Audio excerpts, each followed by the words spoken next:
Viking left Ericsson एक महान Norse खोजकर्ता थे जिन्हें क्रिस्टोफर कोलंबस से लगभग 1000 साल पहले अमेरिका पहुंचने का श्रेय दिया जाता है।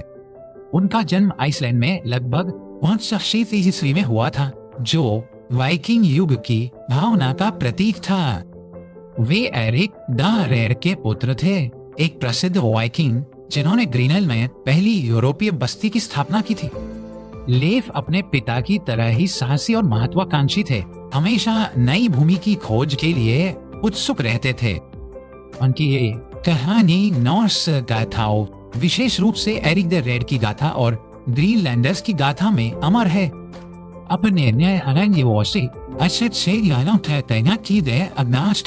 लेफ ने नॉर्वे की यात्रा की, जहां उन्होंने राजा ओलाफ ट्रिगवासन की सेवा की। राजा ओलाफ ने लेफ को ईसाई धर्म में परिवर्तित कर दिया और उन्हें ग्रीनलैंड के लोगों को भी ईसाई बनाने का काम सौंपा।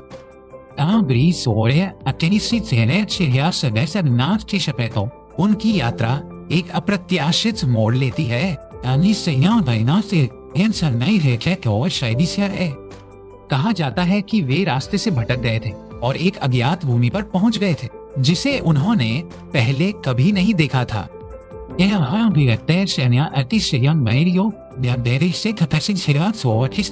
जिसे वाइकिंग्स ने बाद में विनलैंड नाम दिया। हालांकि एक और कहानी बताती है कि लेफ ने व्यापारी बजर्नी हेरजोल्फन से इस नई भूमि के बारे में सुना था। बजर्नी ने ग्रीनलैंड जाते समय रास्ते से भटककर इस भूमि को देखा था, लेकिन वो न उतरे नहीं थे। लेफ इस अनछुई दुनिया की कहानियों से प्रेरित होकर बजर्नी का जहाज खरीदने और खुद उस भूमि की खोज करने का फैसला करते हैं। उन्होंने 20 लोगों का एक दल इकट्ठा किया और पश्चिम की ओर एक महाकाव्य यात्रा पर निकल पड़े। उनकी समेश की थी जो चट्टानों और ग्लेशियरों से ढकी हुई थी। लेफ ने इस भूमि को हेलुलैंड नाम दिया, जिसका अर्थ है यह स्थान आज के बैफिन द्वीप कैनेडी से है।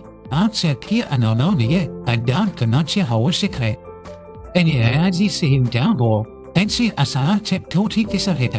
वे दक्षिण की ओर बढ़े और एक और भूमि पर पहुंचे जो जंगलों से भरी थी।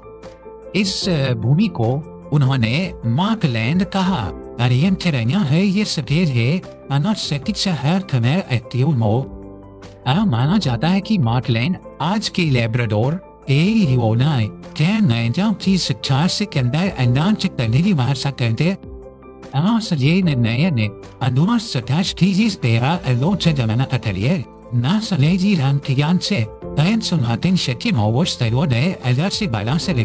वे एक बहुत ही आकर्षक और उपजाऊ भूमि पर पहुंचे। यहाँ की जलवायु ग्रीनलैंड और आइसलैंड की तुलना में बहुत हल्की थी और जमीन है। नदियों में सैमन मछलियाँ बहुतायत में थी और न में पहले कभी देखी गई किसी भी चीज से बड़ी थी। सबसे महत्वपूर्ण बात यह थी कि वहाँ जंगली अंगूर उग रहे थे, जो वाइकिंग्स के लिए एक अनमोल खोज थी। हमारी अनमोल खोज थी।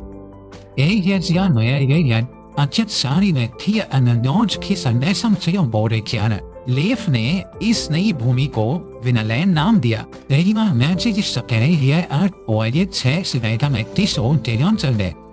लेफ और उनके दल ने सर्दियों के लिए वहाँ एक बस्ती बनाने का फैसला किया।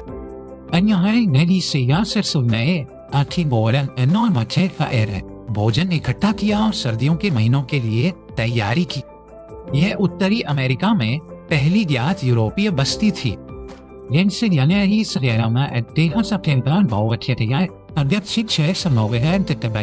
लेफ और उनके दल ने ग्रीनलैंड लौटने का फैसला किया। उनके जहाज लकड़ी और अंगूरों से भरे हुए थे। उनकी वापसी की यात्रा सफल रही और उन्हें लेफ द लकी की उपाधि मिली। लेफ की खोज ने अन्य वाइकिंग्स को भी विनलैंड की यात्रा करने के लिए प्रेरित किया।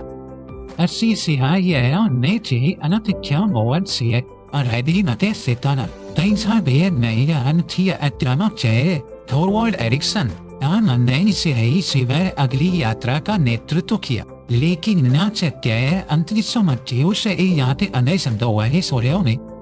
थोरवाल्ड का सामना मूल निवासियों से हुआ जिन्हें नॉर्स क्रैकलिंग कहते थे।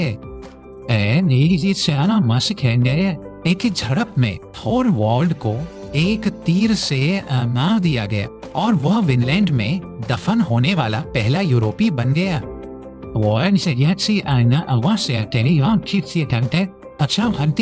थोरफिन कार्ल सेफनी के नेतृत्व में एक और अभियान ने विनलैंड में एक स्थायी उपनिवेश स्थापित करने का प्रयास किया। वे लगभग 3 साल तक वहां रहे, व्यापार किया और मूल निवासियों के साथ लड़े। इस उपनिवेश में स्नोरी थोरफिनसन का जन्म हुआ, जो अमेरिका में पैदा होने वाला पहला यूरोपीय बच्चा माना जाता है। अंततः मूल निवासियों के साथ लगातार संघर्षों के कारण वाइकिंग्स ने विनलैंड को छोड़ दिया।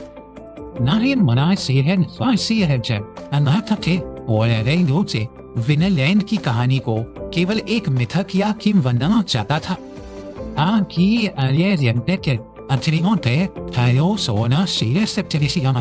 नॉर्वेजियन खोजकर्ता हेलेज इंस्टेड और उनकी पत्नी पुरातत्वविद एनी स्टाइन इंस्टेड ने एक सनसनीखेज खोज की। उन्होंने न्यूफाउंडलैंड कनाडा में लैंसे ऑक मेडोस नामक स्थान पर एक वाइकिंग बस्ती के अवशेषों की खोज की। खुदाई में नॉर्स शैली की इमारतें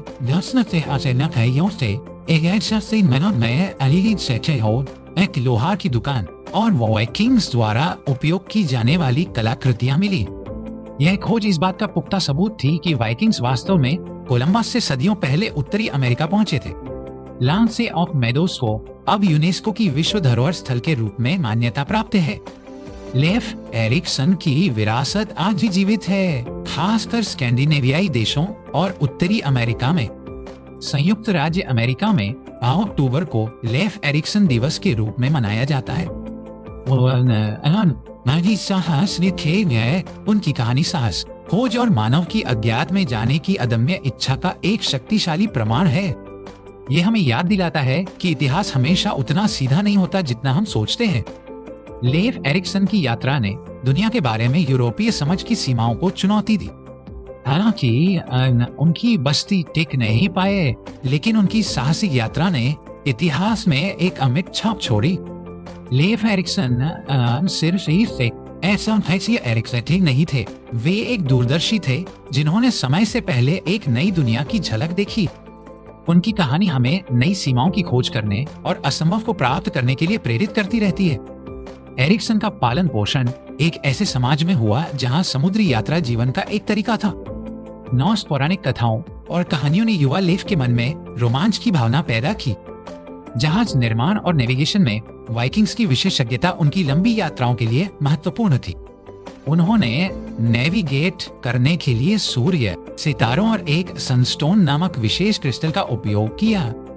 लेफ की यात्रा आकस्मिक नहीं थी, इस लिहाज से यह बजरनी की रिपोर्टों के आधार पर एक जानबूझकर किया गया अन्वेषण था।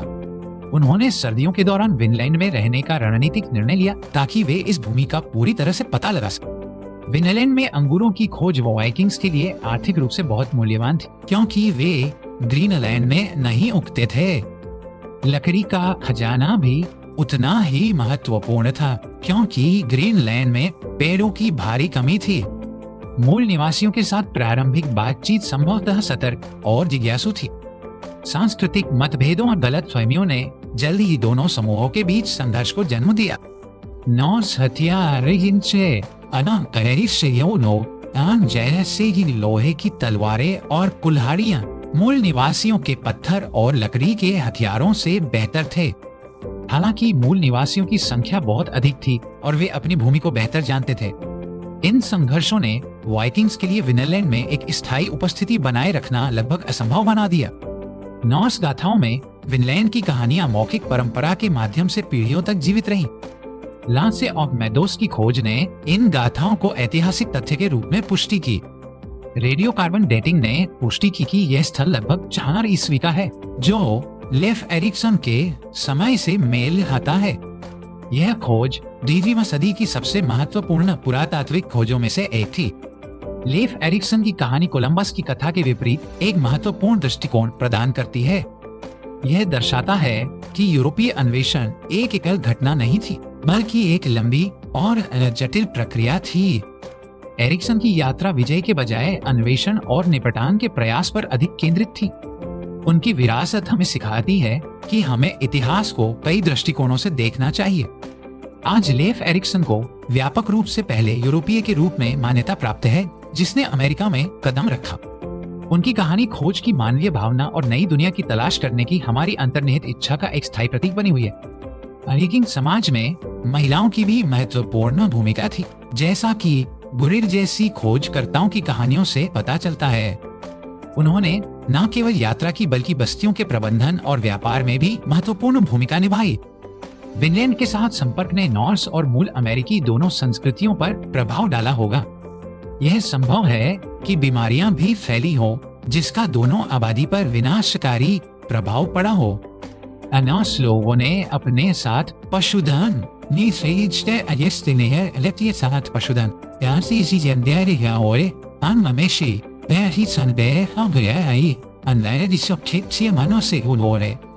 इन जानवरों ने नई दुनिया के पारिस्थितिकी तंत्र पर एक स्थायी प्रभाव डाला होगा।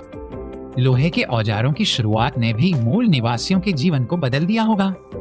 गाथाओं में यह भी उल्लेख है कि नॉर्स ने मूल निवासियों से मक्का प्राप्त किया था। यह अमेरिका से यूरोप में मकई के पहले ज्ञात हस्तांतरणों में से एक हो सकता है।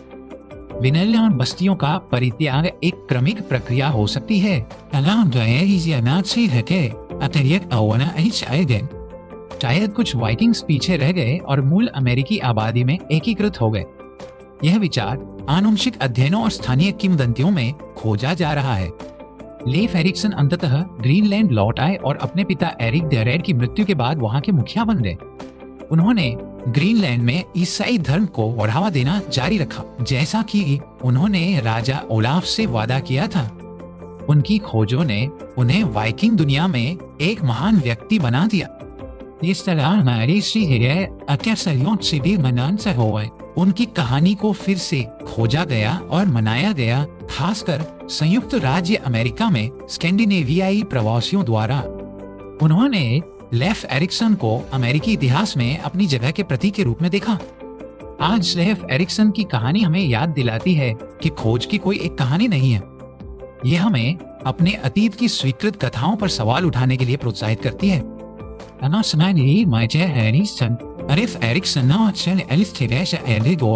अमेरिका के असली पहले यूरोपीय खोजकर्ता जिनकी कहानी उतनी ही आकर्षक है जितनी कि वो महत्वपूर्ण है।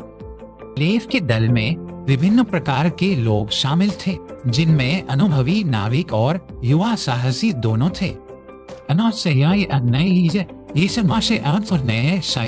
जिसे नॉर के नाम से जाना जाता है, विशेष रूप से लंबी समुद्री यात्राओं के लिए डिजाइन की गई थी। ग्रीनलैंड की कठोर परिस्थितियों ने वाइकिंग्स को लचीला और साधन संपन्न बना दिया था। विनलैंड की प्रचुरता उनके लिए एक स्वर्ग जैसी रही होगी। में एक जर्मन सदस्य ही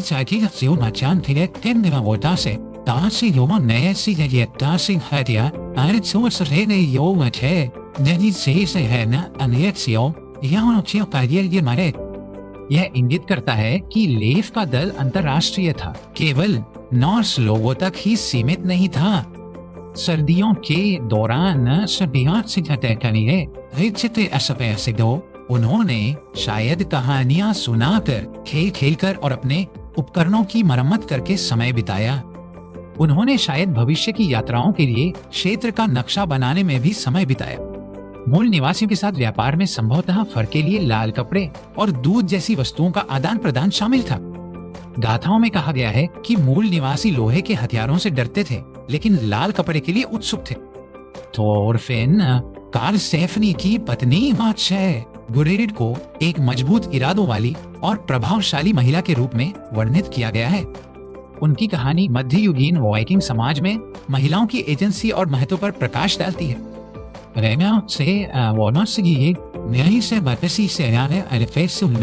लेफ ने फिर कभी लंबी दूरी की यात्रा नहीं की। उन्होंने अपने शेष जीवन को ग्रीनलैंड के एक सम्मानित नेता के रूप में बिताया। हालांकि उनकी खोज की विरासत उनके जीवन से कहीं आगे तक फैली हुई है। यह ज्ञान कि अटलांटिक के पार भूमि है शायद यूरोपीय नाविकों के बीच अफवाहों और कहानियों के रूप में जीवित रही। कुछ इतिहासकारों का मानना है कि इन कहानियों ने कोलंबस सहित बाद के खोजकर्ताओं को प्रभावित किया हो सकता है। कोलंबस ने 36 से जाना मतीसी आयदनों सबके रहते जिन सही से जिरात हाथ से अच्छे नए इन्हों तहिया अली बेना सके। यह संबंध है और सत्तेजिया ऐसा है क्या तेरे ठरिया तक ठिकाने आज से निज़ाम से है आज से इस जाना हरिया एले है एक आकर्षक ऐतिहासिक संभावना प्रस्तुत करता है। आईएनसी ऑफ मेडोज स्थल अपने आप में छोटा है जो शायद 10 से कम लोगों की बस्ती का सुझाव देता है। यह संभवतः एक आधार शिविर या मरम्मत स्टेशन था, न कि एक पूर्ण विकसित उपनिवेश। वाइकिंग्स ने शायद दक्षिण में और भी योजनाबद्ध चीजें थी। चीज यह है यह अनाथली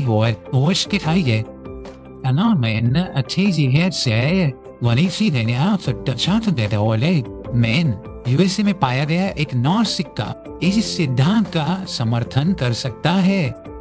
हालांकि सिक्के का संदर्भ यह वाइकिंग्स की पहुंच का एक आकर्षक सुराग है। लेफ एरिक्सन की कहानी शक्ति और लचीलेपन की कहानी है। यह हमें सिखाता है कि असफलताएं जैसे कि विनयन मस्ती का परित्याग या यात्रा का अत्यंत ही अन्वेषण की भावना मानव डीएनए में गहराई से निहित है। लेफ एरिक्सन इस अदम्य भावना के सबसे शुरुआती और सबसे प्रेरणादायक उदाहरणों में से एक है। उनकी विरासत हमें अज्ञात को गले लगाने और अपनी दुनिया की सीमाओं को आगे बढ़ाने की चुनौती देती है।